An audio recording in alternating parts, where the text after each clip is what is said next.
welcome everybody to the next Mind Culture podcast. Today we have the Alex Gottfarb from Vienna, and I'm so happy to have a conversation with you, Alex.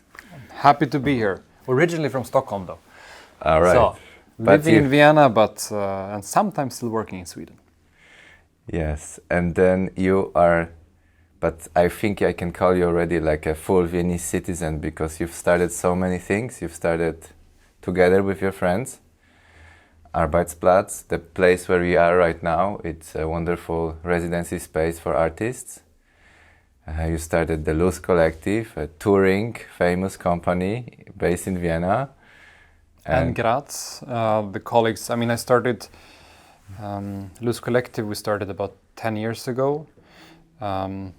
Navaridas Deutinger, so Marta Navaridas and Alex Deutinger and Anna Maria Novak, which is also my partner for the own association. And then also Stefan Sperlich and Günther Berger, Hanna Hollman for costumes, Peter Thalhammer for lights has been there from the beginning, and then we have always had someone coming in and out of the group to spice it up a bit. And now but the last productions we've been working with them with Franz Poelstra as the senior member of the collective. So yeah. And yes, I feel almost Viennese. I mean, considering also that so many people come from so many different backgrounds here in Vienna. Is it a good place for foreigners, Vienna, do you think? Foreign artists, let's put it like this. Yeah, well, yes and no, I would say. It's a bit more complex than that. I think for me, coming from Sweden, I'm very privileged from the beginning, so it's much easier than if you come from somewhere else. It is also I have an education in Sweden which is recognized here, so that's also something that is extremely helpful. And I think for other people coming from other perhaps non-European context, it's with other kind of experiences and educations, it's much more difficult to integrate. Also coming to Linz, as I did originally back in 2003, there was a remarkable difference between the people at that point. I mean, this is 20 years ago almost, but at that point there was a big difference between the people coming from Sweden and the people coming from Poland, for example, like Anna, my partner and wife. Poland was then still at the time not allowed to work in Austria, even though it was part of the EU. There were like different rules about how you could work. So yeah, I feel Viennese, but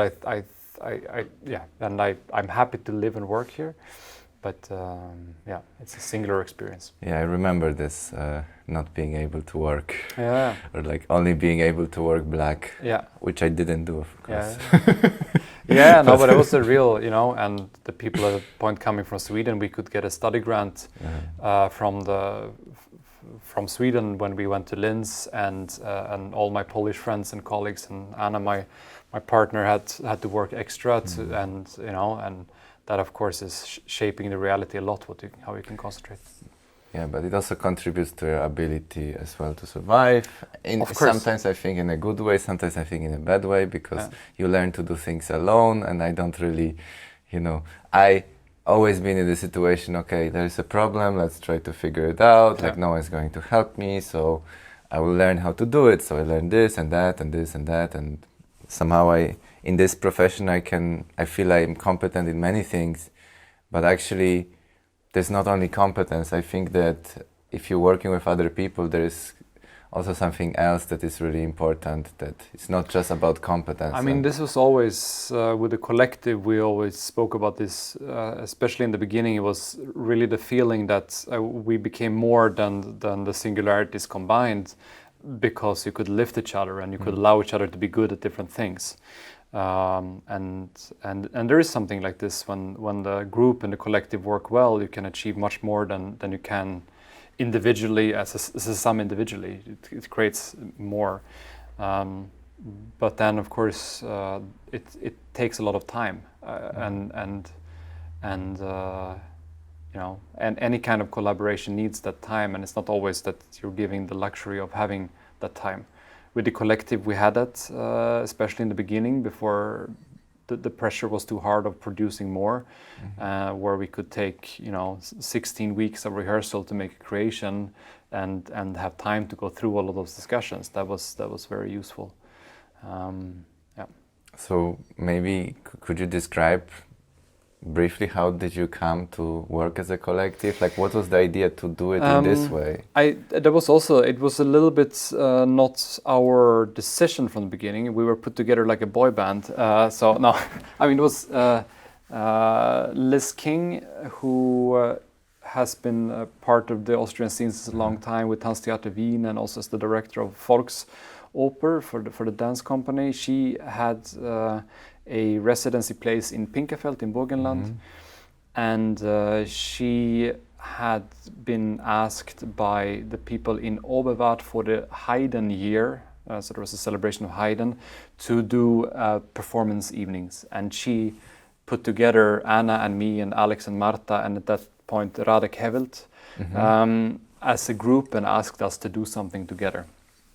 So it was her first initiation, and I think that was also kind of part why it worked so well from the beginning. We didn't meet because we thought that we would like each other and that we had exactly the same goals, but we kind of were put together to solve something, and then this belief that to make this something together became a thing in its own, and that was important to all of us. So it was more important that we did something together than imagining that we had the same goal, because we never really had exactly the same goal. This was never the question. And then, of course, over the years, the techniques of how to work together also changed and altered. But I think in the beginning we had two very strong guiding principles. One is that every proposition needs to be tried out before rejected. That was good because it enables everyone to put something into the round. And every one of us had a veto. So in case you really dislike something or you cannot agree with something, you can veto it for like that it doesn't end up on stage. So you could always say, okay, I understand you want to do this, but this is not my thing. So for one thing. No, endless. I mean, you could veto the stuff you didn't like, but what had happened was that it very rarely got used because it brings a certain responsibility, because everyone knows if I'm going to veto everyone else's proposition, well, we're not going to end up with a show and it's going to just turn back on me. So these two things of trying out every proposal and you can block the things that you really don't like or that you cannot agree with for whatever reason, it kind of grew an understanding of how to collaborate with each other. On the other hand, that is theory, and then in practice, of course, there are endless discussions which sometimes just circulate.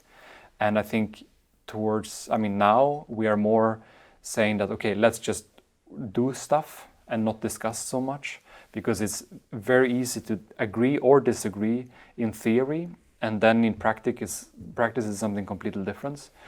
And more often it is better for us, I don't say this as a general rule, but it was always better for us to do something and to continue to develop material practically than to talk about it, because in the discussion, it was not the same as the practice. So I have the feeling like I tried several collectives during my studies and shortly after, and it was always this that like it was really hard to go beyond just talking about ideas. It's like it was always this thing, okay, I have an idea, but this idea, and I have this idea to this idea, and there was always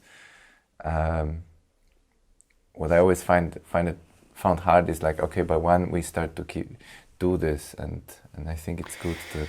I mean, we also used to do like this, that we started with a huge, big topic that we all thought was kind of interesting.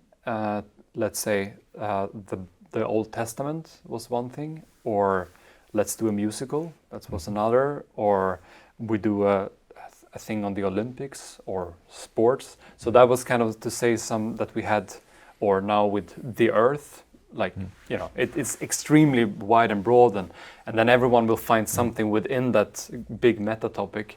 And it's also giving yourself a task of solving it together. So that gives a direction.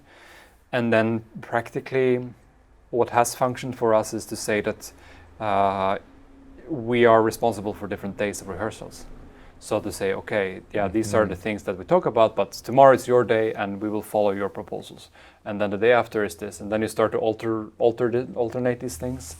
And that's a great system, because also that was my next actually questions, like how do you deal with leadership? Like, and you say that you alternate leadership. So it's not that there is no leadership, it's just every day there is a different leadership. Yeah, I mean, there are many ways to do this. For us, this has functioned to let different people guide different days. But there are, of course, we have also different personalities and different types of qualities and ambitions also. So one has to find a balance. I mean, all of these things is not black or white. It's all, all the things I'm saying has a large gray zone also for what actually happens in the room. So if a sociologist would step in and analyze this, it might be a little bit an alternative what I'm expressing. We also, in the latest creation on Earth Part 3, we for the first time also brought in a director at the end. Gunilla Heilborn, a Swedish choreographer and director and filmmaker. And we worked then in that sense that we had already decided the topic. We had started to generate material, but our problem was never to generate material. It was just to start to organize it and choose which path to take.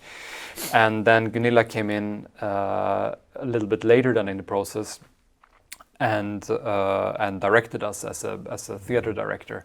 And this was extremely enjoyable, of course, because you don't have to take the endless discussion, and you have someone who guides it along a path. And this material, which is it's all based upon what we started and what we initiated, so it's very much ours, but it's still someone who comes in from the outside and guides it and shapes it for the theater venue at the end. So that has been a good experience. It's really interesting. Like I know one collective very well from Poland, Lublin Dance Theater. You probably know them. Heard of them, yeah. Yeah, they're kind of like you. They're together. They run the institution together. They run the festival together. Like it seems for me like if you have more people, you just can do more things. Maybe it's a bit more. I feel that in their case, maybe it's sometimes.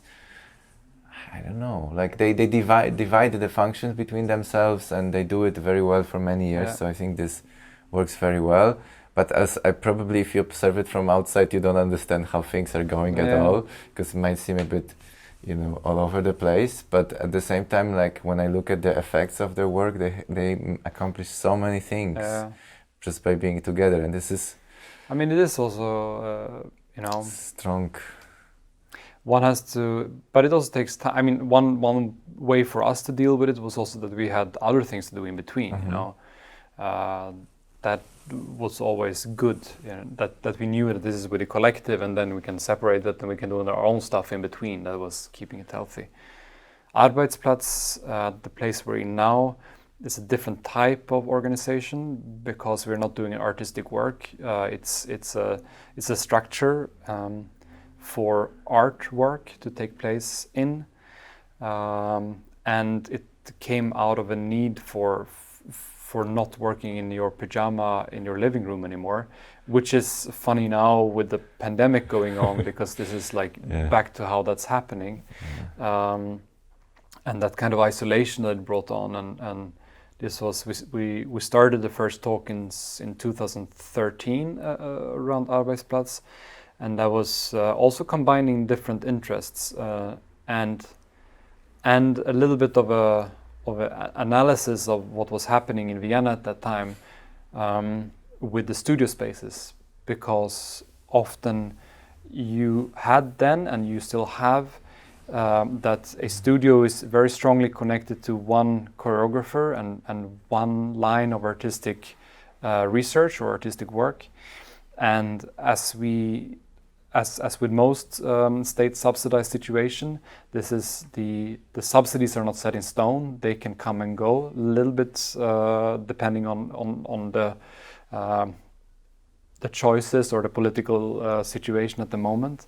And what happened to a lot of these spaces back then, 10 years ago, was that when the choreographer or group didn't get any more artistic funding, the whole infrastructure of that space also disappeared.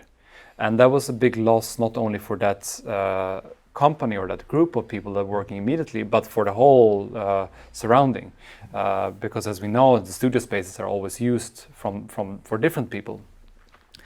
And we were looking for a way to not do that, the same thing, and saying, can we develop a structure where we have more people involved? So in case one group falls out of own will or because they don't get any subsidies, the structure can still be kept. So that's where we had this kind of core 4 groups that were running one space. We have 2 studios and office spaces, and so to be able to say that, okay, one group can leave and the structure doesn't disappear. And this has proven well functioning here, because already there have been like 2 replacements. So from the original 4, it's 2 people left, 2 groups left, and 2 new have come in and started to use the space over the last 5 years. And this functions then quite well. It is, of course, a lot of discussions around cleaning toilets and stuff like this, and it demands a certain kind of responsibility for everyone to take. Yeah. But yeah, it runs. Yeah. Yeah, cleaning toilets could be always organized with outsourcing, I feel. We have been, I think if the economy would be a little bit better in the association, that is the next goal, to have a professional space caretaker that would come in regularly. On the other hand, there is a dimension to it, which is also to say that we're trying to sublet the space as cheap as possible for everyone else who can come in, and Raw Matters are also using it for their residencies and such. And there's something saying though that if you're a group that have a little bit longer funding and you're a little bit more stable, and you have the capacity to then occasionally clean a toilet for the younger generation that does not have funding yet, I find that balance quite good in a way, to say that groups like, or if I myself occasionally cleaning a toilet so that someone who just came out of the university can do their first 2 hours in a studio and they don't have to clean a toilet, I find that a good power balance in a way. That's Yeah, that makes sense. I think it also brings this sense of responsibility for a place. But yeah. It also, then of course, it depends very much on how we are working. There's also, sometimes there's 3 months where all the core groups have been on tour in different directions. And then you really feel then how the space needs that physical presence of everyone. It doesn't, a space like this doesn't function if you just leave it on its own. It needs that you are physically present. Wow. Yeah, but it's pretty incredible, like that you come from this, come from the analysis point of view, I would say, or you observe what's going to happen in the Vienna scene, and you see, there's this problem, how can we solve it? How can we offer something that is gonna be better than the things that are right now there? And I think I can totally relate to this problem-solving approach, and I think this is really great, as opposed to like taking the ego, it's gonna be my space, it's gonna be like, I'm gonna decide everything. And I think it's also, it's comes out of necessity. In our association, which Anna Maria Novak and I are running, it was quite important to not assign that artistic association to one creator, but from the beginning saying it's the 2 of us. We do separate things, we do things together, and we do the Luz Collective.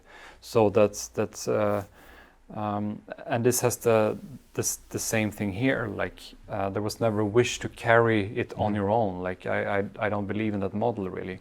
And then of course it's there, and I'm not saying that that's a general thing. This is me, how I feel it. I think there are people who are very happy of doing it on their own, and that's very good for them. So it's not a moralistic approach. I'm just saying that. No, like I'm the person that likes to do things on my own, and also I don't like to do things on my own. I'd rather do it with other people. Yeah. Because I think to do it with other people is maybe sometimes less efficient, or often less efficient, but definitely more enjoyable. And I think I think it's we are always in connection to others, and it's about defining those relations in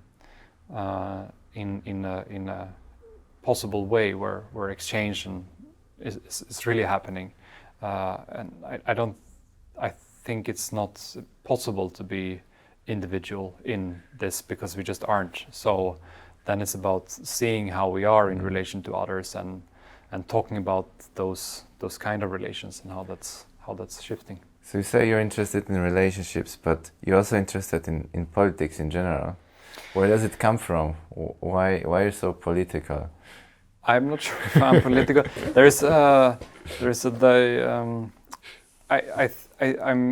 I don't want to waste resources.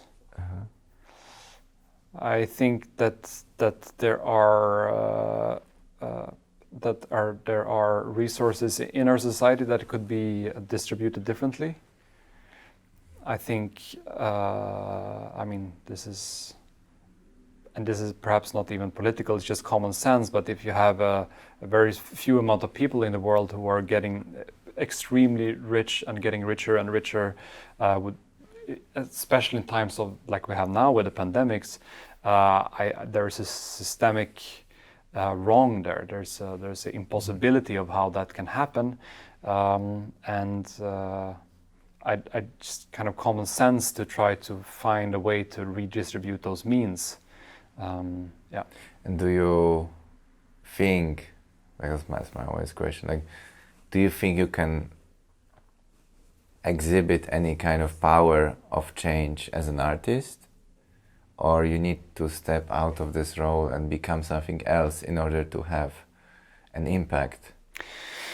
I think definitely art in itself has a transformative potential. It helps us to imagine alternative realities, and that in itself can be the foundation for real political work.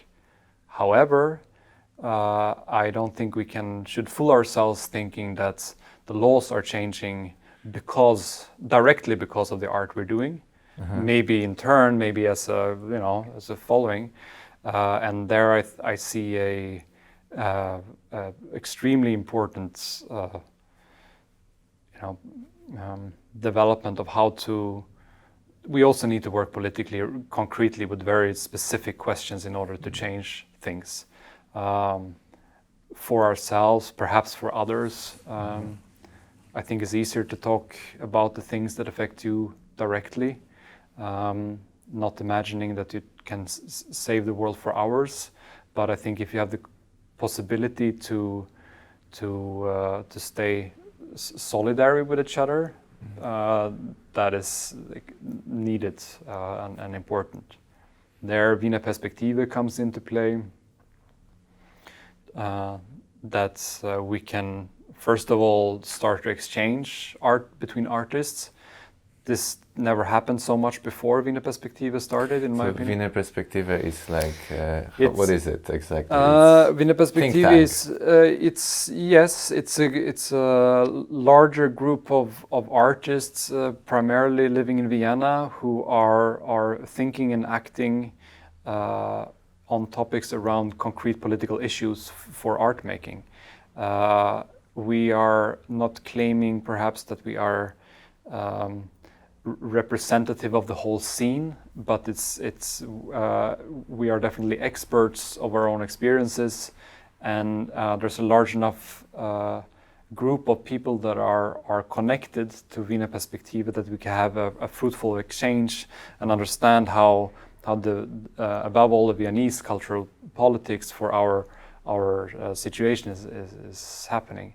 And we started 3 years ago, and what we're starting to see now is also how, very much with the center on dance and performance, what is happening now is gradually the musicians and the theater makers are also sometimes coming, but sometimes also creating similar situations. It's also a time thing, like it's a thing of the times that, of course, it's not a direct consequence of Wiener Perspektive. Wiener Perspektive is the consequence of problems that existed in 2017 and had existed since a longer time. And these situations is also experienced by other art fields, but I think we are, that exchange making us all stronger over time. So in the Wiener Perspektive is about discussing and searching for solutions for the political problem of the art sector, right? And that I'm always wondering, like, so this is like super important. Social and political, yeah. I feel like, I've seen similar structures, let's say in Portugal. I'm sure there are similar structures emerging nowadays in Poland as well. But it's something new. It's something like, I think it's a time that artists finally speak up and want to go a little bit against at least in performance art or performing arts, it's a little bit to go against this being the poorest of the poorest, I guess. I think it has... The least important of everyone, in a way. I think it has always had its expressions, but in different ways and forms and at different times. I think perhaps this kind of work has been existing here for a very long time. It's just that for some time we were systematically becoming more and more individual in our art making. There is also a thing there with the rise of the curator as the most important artist, which comes from, we can say that we've got it from the visual arts field, but it's been here since a long time also in the dance and performance sector. And it took us a while as artists to realize, okay, our roles in this, because it's quite, you can feel like an emperor or empress in this situation, like touring from festival to festival, and you're living in your own little bubble, and we all experience the hardship of that life on our own, but we physically very seldom meet, and the kind of responsibilities that were perhaps more present when you had, I'm generalizing now, but in the old days, a choreographer working with 10 dancers, then it was kind of clear that this if the choreographer as the boss pushed the dancers too hard, that would have physical consequences, which this choreographer also would experience. If you now have the curator and 10 different individual artists visiting the co-production houses or visiting the festivals, that curator will never experience the hardships of that of those individual artists. Perhaps over time, if you develop a close relation to it, but there is definitely a power relation there that it's kind of the same as it used to be. It just pretends to be different. And less consequences, because there are so many artists, and you can always find new artists.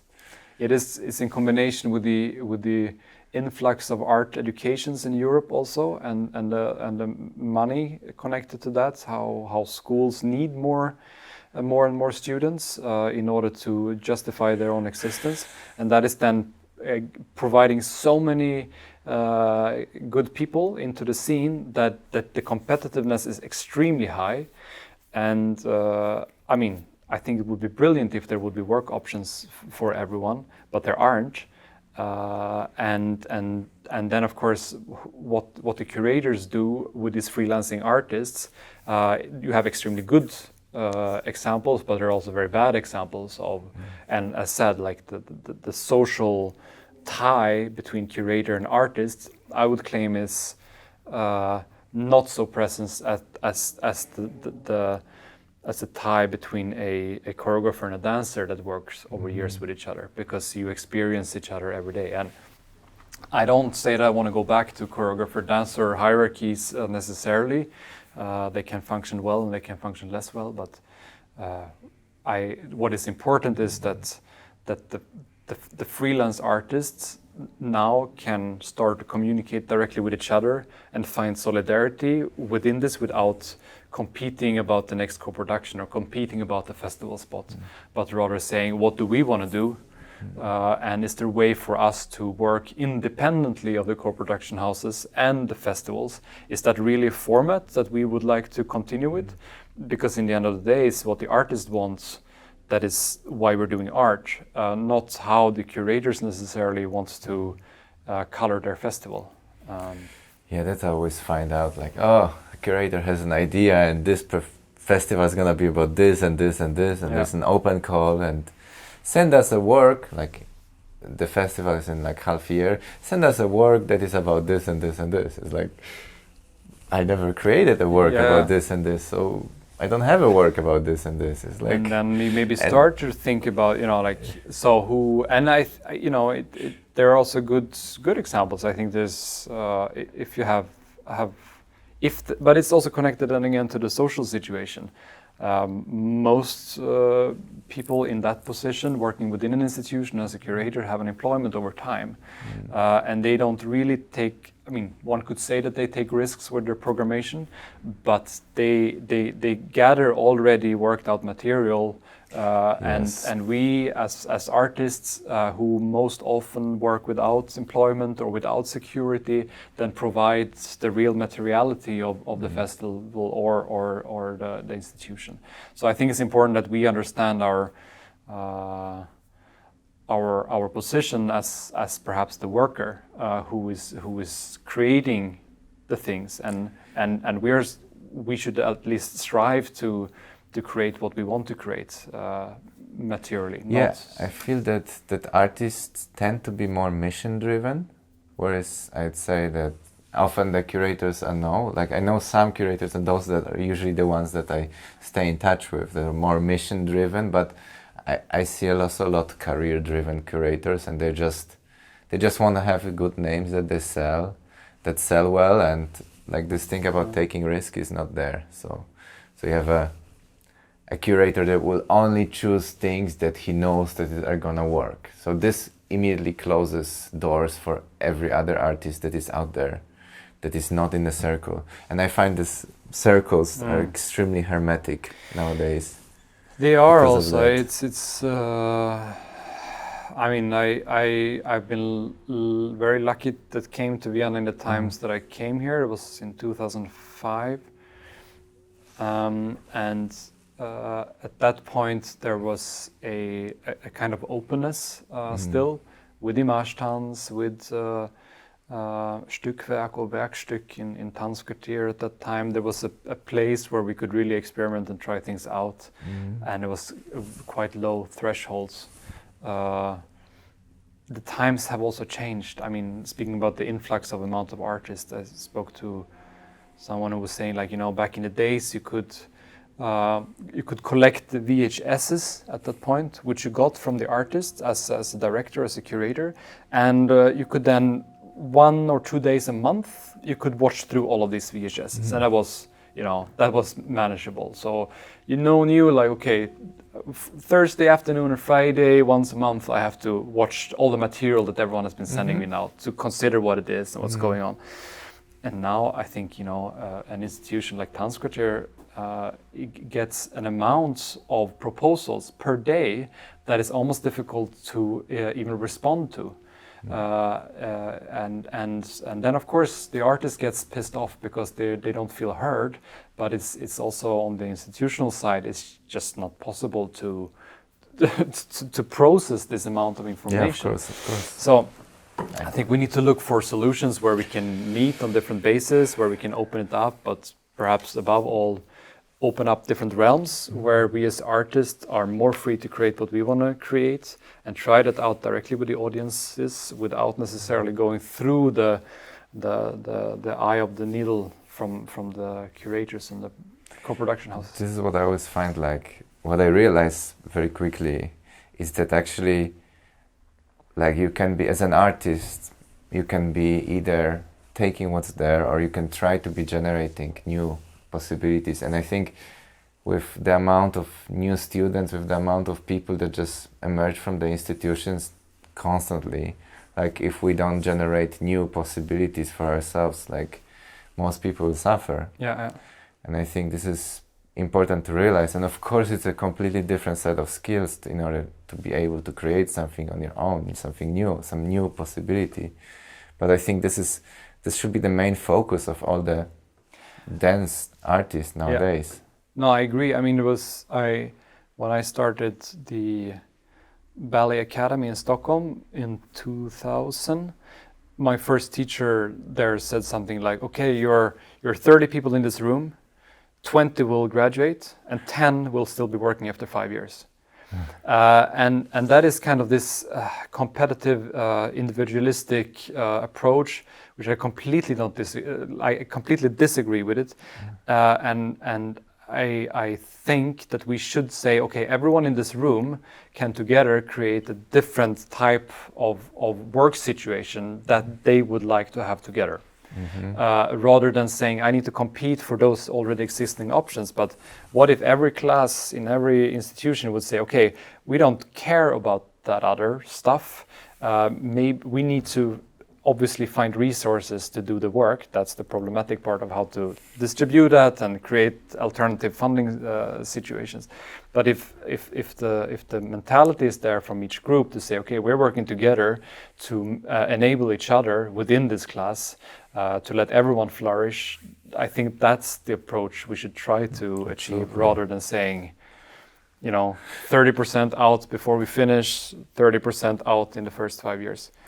Yeah, I feel like that like studies in general are very focused on yourself. Like, at least my studies in Linz were like this, that it was still this, like, you're good enough, you're not good enough, it's you doing this well, you're doing this wrong. It's like, it's always been like it, but it never been about, okay, but what is the relationship of you to the actual world? And that's never been the case during my studies, unfortunately.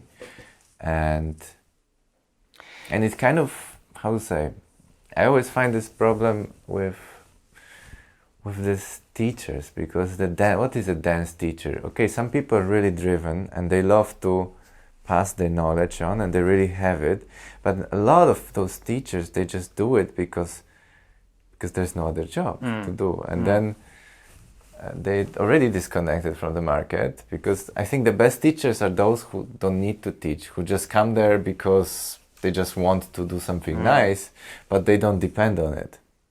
I think that's always been the best teachers for me. I think there are a couple of aspects there. One, I'm in an age now where we are starting to discuss, okay, what do we do when we grow up? Like especially working as a dancer, getting around 40 there, you start to, okay, is there an alternative path? I mean, at the moment the association is funded, so I'm enjoying that line of work, but still, and the starting to teach is an alternative for many after a long career. The question is, if there would be other alternatives for the dancer that are going in somewhere else, would they still be teaching? And is that a structural? Could we help that out? Could we have perhaps a midlife post-education for workers in Austria, a kind of 2-year paid reprogramming, where so the people who don't want to teach don't have to teach? Like, is there something there that we could structurally provide? The dance as individually focused, I think you kind of need, there is a certain craft to dance, which is good and important. It's a way to develop, and it is interesting that it's so individually based. It needs to be also to realize that we are our bodies, we are our bodies in this world. So there's a fine line there of how much you focus of experience between the inside and the outside, and that is a continuous, that should be a back and forth. Yeah, I feel that on this topic, like there is anyone who finished dance education has gone very deep into this topic and has so much to offer to the world. But if only you could think a little bit out of the box, out of like the purely dance perspective, there is a lot you can do. Yeah. Or at least with like little extra preparation, little extra education, there's a lot you can do with the knowledge. Because like to repurpose it for something else, I think this is really out there. And I'm sure there are a lot of people are doing it, but at least for me, like always been this dream, the passion, like this is what I want to do. I want to do dance. I want to be, in this field. I love the arts, but the more I do it, the more I realize it can also be something else. Can also be entrepreneurship. So creating new things, like running things. I think I don't have a problem with that. Actually, it's always been exciting for me. I only initially had problems of giving up this dream. So it's not that I'm giving up this dream. Like nowadays the perspective has changed. So like I learned that I'm not giving up dancing if I try to start new things. But there are also other things, like you can do the political part of things and care for the others. And I feel that and that's something on the dance education side, I feel this is something that has to be spoke about, not just about like, okay, how a dance should be executed, how this movement should be done, like how do you where do you have to put your arm? Like, in a way, who cares? I mean, it's great. It makes you a better dancer, but what makes you a better part of the society?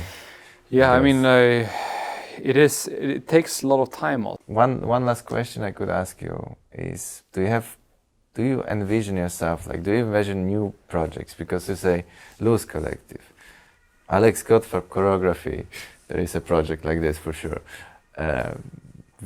Wiener Perspektive, which you're part of.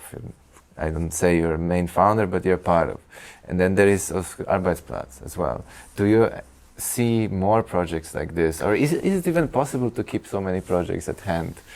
And if yes, I'm not in any of those. I'm not on my own. So that's we also since 6 months now we are starting to work with Mollusca Productions, so Sophie Schmeiser, and that is helping enormously on the artistic side. So a lot of the production work that's we used to do ourselves, Sophie is now doing better than we did. So that is suddenly like opening up a lot of new possibilities time-wise.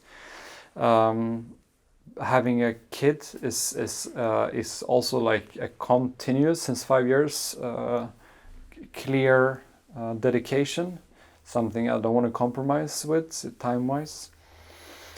I have to always, of course, but the ambition is to be as much with our kid as possible. There are a lot of more things that needs to be solved. I think, on a structural level, I think we need in Vienna more spaces. I think this is part of the Wiener Perspektive, but more rehearsal spaces and alternative spaces for showing things is needed.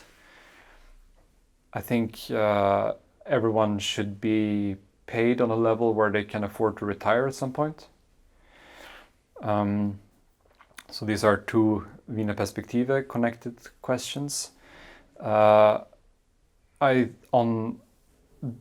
Austria needs a touring network.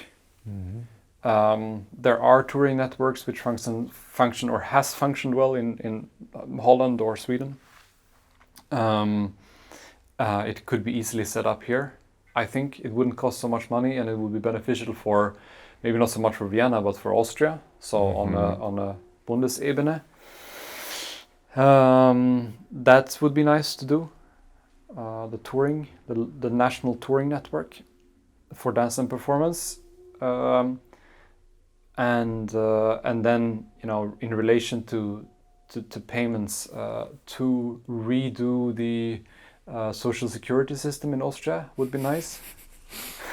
Okay, we start dreaming big now. So yeah, that's, you know, and I think there is certain thinking around transparency within the bureaucratic level in Austria that could be improved. How things are published, how you can gain access to certain things, which decisions are taken in the public and which are not. I think we have a potential there of more openness. It's a soft value, but yeah. So yeah, there's definitely more space for more stuff. Thank you, Alex. Okay, so Alex is performing now in Odeon Theater with Chris Herring. Exactly. Liquid Loft is celebrating 15 years with Impulstanz, and they had the premiere of Blue Moon you saw last week, and now we are doing Posing Project B, The Art of Seduction, which is a 13-year-old piece. Yes. That we are really exciting. Retaken. Yeah, that's.